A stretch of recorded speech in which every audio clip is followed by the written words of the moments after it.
Hey everyone, Julian here, and today I'm going to be showing you how to make music like Arca. As usual, you can cop the project file and samples and MIDI and presets from this video in the description for just $5. If you want to support me, it's a great way to do it. And yeah, let's dive in. So, this is the project file you just heard in the intro.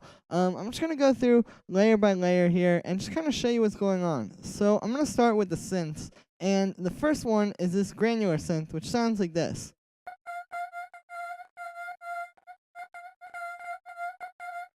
So, the way I made this sound is, as I said, it's a granular synthesizer, which, if you don't know what a granular synth is, I'm using Granulator 2, by the way. It's a free one for Max for Live. I'm going to put the link in the description. Yeah, it's pretty solid. But what a granular synth does, and I'll demonstrate this in a second, is essentially it plays a sound back the same way a sampler would, but the difference is that it's playing, a sampler just plays through the sound from start to finish. The granular synth plays like sort of random parts across the sample, also known as grains. And yeah, it just kind of plays through it. And you get like a more kind of like glitchy sort of, not like glitchy in the sense of like what you would normally classify as glitch sounds, but more just sort of like a random sound that has like this interesting kind of texture to it. So I'll show you. So it kind of sounds like this.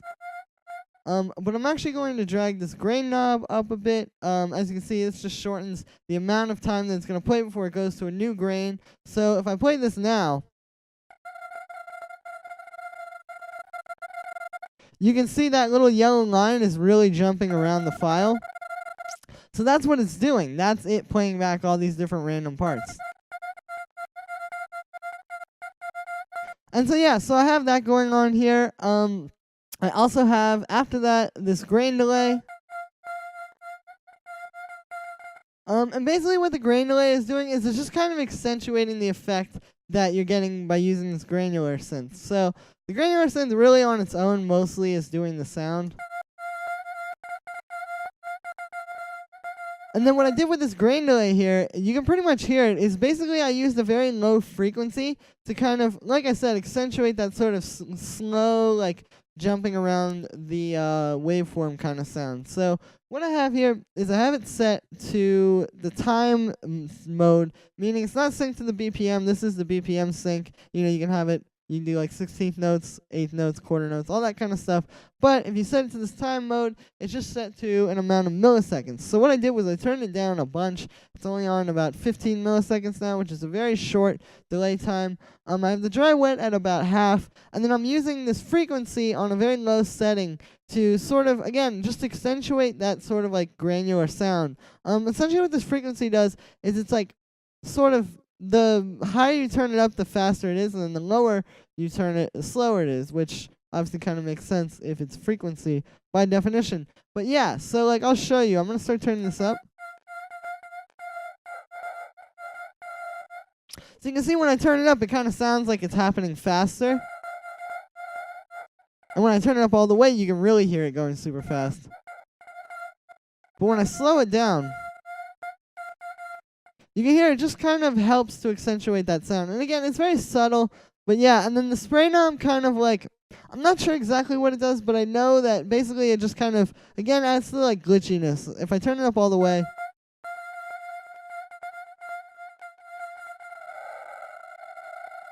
and then turn it down, so you can kind of hear what's going on there.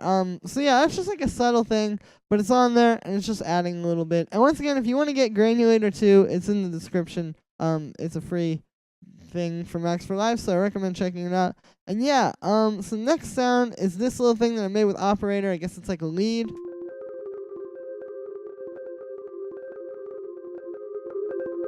And so this one actually kind of involves some interesting stuff. So basically what I started with was this. It's just this basic sine wave in Operator. Very simple. Really nothing too special about it at all. Very simple. As you can see, I didn't change anything. I guess I did pitch it down, but that's all just relative anyway. And right away after I had that, I added these saturators on here. These are all just presets for Ableton Saturator, a bit warmer. You may be familiar with me using if you've seen my other tutorials. And yeah, these are all just Saturator presets. And what they kind of just do is they just add sort of more harmonic content and more beef to the sound. This is a very thin sound. And then adding these distortions, and I'll sort of turn them on one by one. You can hear it just kind of beefs the sound up and is giving it a lot more harmonic content. And the reason why I'm stacking 3 of them as opposed to using one that's like very distorted is just I kind of prefer doing it this way where like you sort of each one is doing very little, but you have a lot of layers to strip back if something is going wrong. So like if I mean in this case it's not like so many layers of them, it's only 3, but like okay, say like that's too distorted for me, so I'll get rid of the first one. And then like there we go, it's a little bit calmer. Stuff like that. It's kind of like just having layers to peel back, I think, is a useful thing. So that's why I went for 3 distortions or 3 saturators instead of one stronger one. And yeah, so after that, I use this grain delay, which is really where the sound comes from. Here's before the grain delay, and then after. So you can hear the grain delay is the thing that's giving it like that kind of random glitchiness. So this is actually pretty simple to do. Basically what I have going on here is same thing as what I did with the granular layer. I have this dry wet, the dry wet up pretty medium, and then I have the time set very low. So it's a lot of the grain delay, but the grain delay isn't like so slow or so long, I guess you would say, whatever a higher time would be, I guess. It isn't so, like, kind of strong and in your face that it's a problem, so that's why I have the dry wet up a little bit. And yeah, then I also have the feedback on here, which I didn't use on that other layer, and the feedback, just like any other delay, is just how many delays you have, so I'll show you. It's just adding repeats. And yeah, then up here I have the frequency set a little bit higher than the granular layer, but still very low because again, same kind of thing. I wanted that like slow kind of movement to the sound. And then I have the spray. So this is where most of the sound comes from, is the fact that the spray is on just the full setting. If I start turning it down, you can hear that kind of weird glitchy randomness and like obscuring that's happening to the notes here goes away. And so this is something I want to talk about, because like with making music like Arca and like any of these kind of like electronic producers, it's important to have very textured, like interesting sounds. That being said, I think too often people, and I'm very guilty of this, try to spend like a ton of time but in sort of like trying to recreate randomness or recreate like a human analog kind of feel. Like, for example, with something like this, like if they wanted to have it be obscured, instead of just using a grain delay and like, playing around with the settings on that, like you would automate like reverb or delay or something like that. And sure, you could probably get this sound a million other ways. You could probably get this sound somehow with like just a reverb and a blank operator. But by having things like this grain delay and the spray knob in specific, that you can sort of play with to set up something that you don't have to put in hours and hours or days and days worth of work to still get that kind of cool sound, I think is very useful, because again, like it allows you to focus more on composition and more on finishing tracks and gives you that sort of like positive feeling that you get when you do something right that you previously thought was very difficult in producing. But without all that difficult work, you don't have to spend, again, hours, days trying to recreate something that isn't supposed to be like perfect like that, if that makes any sense. So yeah, that's really why I like using like grain delay and like trying to make sounds sound weird with effects like that. So the only other thing on this chain here is a compressor and then 2 limiters, or are a compressor and 2 limiters. I don't know grammar, but what I do know is that essentially what these are doing is they're just beefing the sound up a little bit more, and I really wanted to give it that like just sampled, over compressed, just destroyed kind of sound. And so these were a way to do that. So the first one here, like I said, is just this compressor. As you can see, it's really, really strong compression. The threshold is really low, and I turned the ratio up a bit. It's even making the sound a little bit quieter, which is fine because you can just control that with the level later. But yeah, this is just like, again, adding that over-compressed effect. And then I have the tune limiter, so I'll just kind of turn those on while it's playing and you can hear them. So yeah, that last one just really like flattens it and makes it really, just like really squashed and limited and compressed. These limiters are presets for Ableton's limiter. It's just called Push.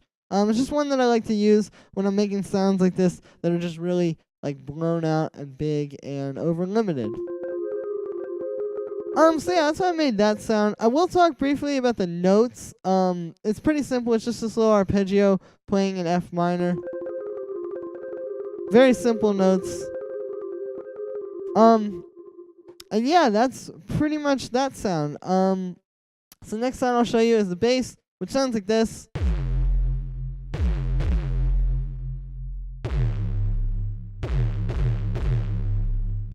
And so this is actually a pretty simple sound as well. Basically what it is it is wavetable. I'm using basic shapes with this little square wave.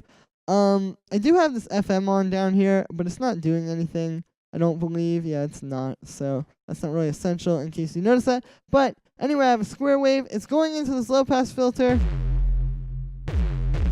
which has an envelope on it. So this is the envelope for the low-pass filter. So it's just kind of like a little, plucky kind of like envelope you would use for like drums or something like that. And then the amp envelope also reflects this. It just kind of looks like that. Then the only other things that are going on here are this pitch envelope, which looks like this. As you can see, yeah, it's routed to the pitch. And fun fact, so the reason why I have it shaped like this instead of like this with no attack, how you would normally have for a pitch envelope, is because I was trying to give this sound a little bit of weirdness and just make it a little bit, something other than just like the normal, like boring kind of like pitch envelope, percussion type of sound. So I actually gave it a little bit of attack, which I think sounds pretty cool. It's very subtle, but it makes it more of like a instead of like just if that makes any sense. And then the only other thing I have in here is this Unison, which is set to the classic mode. I got 3 voices, and I turned the amount up a bunch, and this just helps to like sort of blow it out a lot. Like when you start distorting the Unison, and I'll talk about that more when I get to the distortions. Yeah, it just kind of gets really like nasty, but in a good way. It gets very distorted and like almost hard to control, kind of. But I don't know. It's a cool sound. So this is what it sounds like coming straight out of the wavetable. So yeah, you can hear the sound is there. It's definitely a lot thinner, and that's where these effects come in. So first one here is the saturator. I have the A Bit Warmer preset that I've used on multiple things in here. That just sounds like this. And then after that, I have this amp. So I really like the amp for distortions like this. It's really good for getting that like blown out, huge kind of sound. Any of you who are familiar with like neurofunk bass kind of sound design in Ableton know the amp is really great for that. And yeah, so I just have it here. And you can hear it's just distorting everything. I'm pretty sure this is actually the stock setting even. Like, I know I didn't change any of these knobs, and I'm pretty sure this blues model is the one it just comes on when you drop it on there.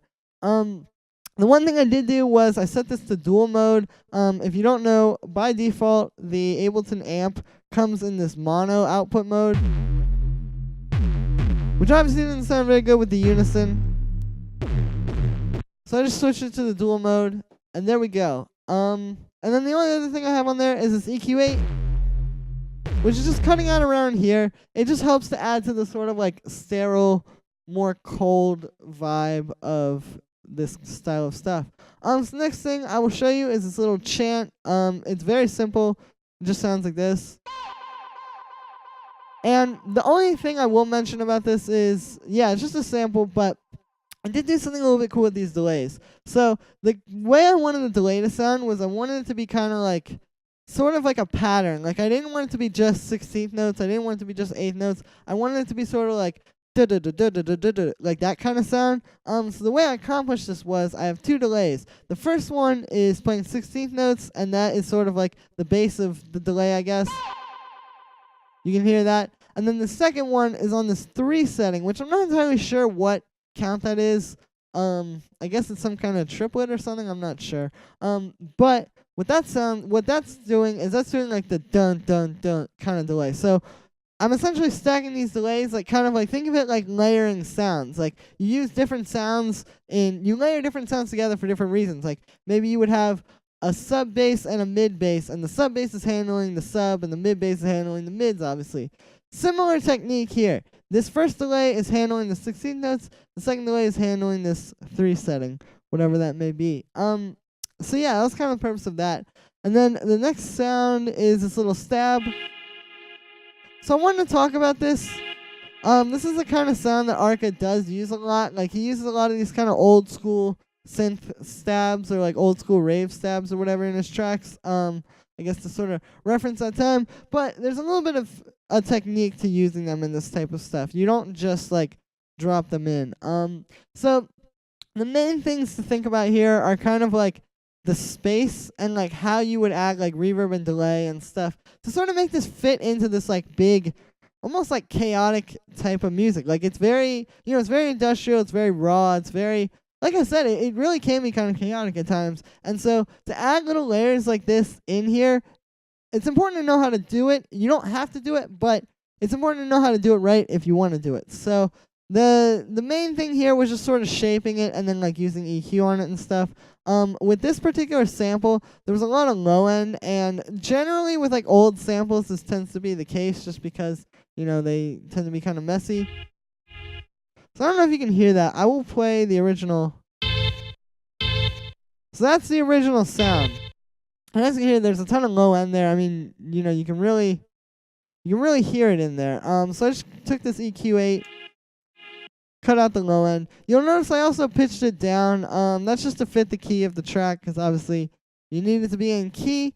I also did a little bit of a fade on it. So I was listening to some of Arca's tracks, and I noticed this is something he does when he uses these little stabs. He doesn't just drop them in like sounding like this necessarily, because that can get kind of messy. And this is what I was talking about before, is you need to know how to like shape your sounds so they only take up the space they need to and don't take up any extra. And that was kind of the idea here. There was that little tail on the stab, but